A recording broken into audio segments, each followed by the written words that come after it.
Thanks for joining us today on Envision. I'm Deanne Conrad here with Dr. Brian Maher, Superintendent of the Sioux Falls Public Schools.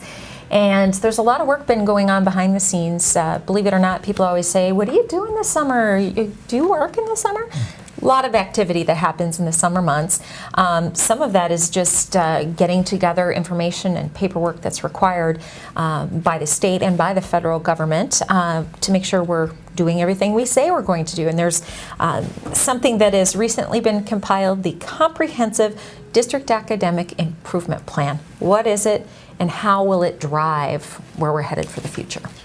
Well, first of all, it's a mouthful. It is. That's a big title. I had to look on the paper here because I couldn't quite get it all right. Yeah, the plan that you reference really is more of a federal accountability piece for us. Mm-hmm. Really, when we look at this particular plan, what we're looking at are the areas of reading and math, mm-hmm. and we're looking at high poverty schools. We're looking at subgroups beyond that, but that's really what we're looking at. And how do we improve reading and math in those particular areas? Mm-hmm. And that's what Ann Smith and her department have had an opportunity to help us with. And really what that dovetails into is our strategic plan. Sure. How do we help students achieve, mm-hmm. particularly in the areas of reading and math? Right. How do we help professional development for our staff? Mm-hmm. And when we look at the priority areas that we've identified in our strategic plan, the staff development is deeply seated in 3 of the 4 priority areas. Mm-hmm. So really that plan not only deals with students, but deals with the adults in our organization, and also really holds us accountable for the federal money that we receive in those particular areas.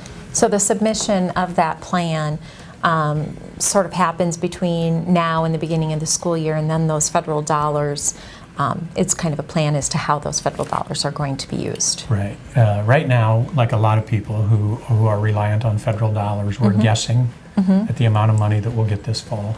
But the accountability piece comes in really 2 forms. One, how did you use the money last year? Mm-hmm. What did you use it for, and what results did you see?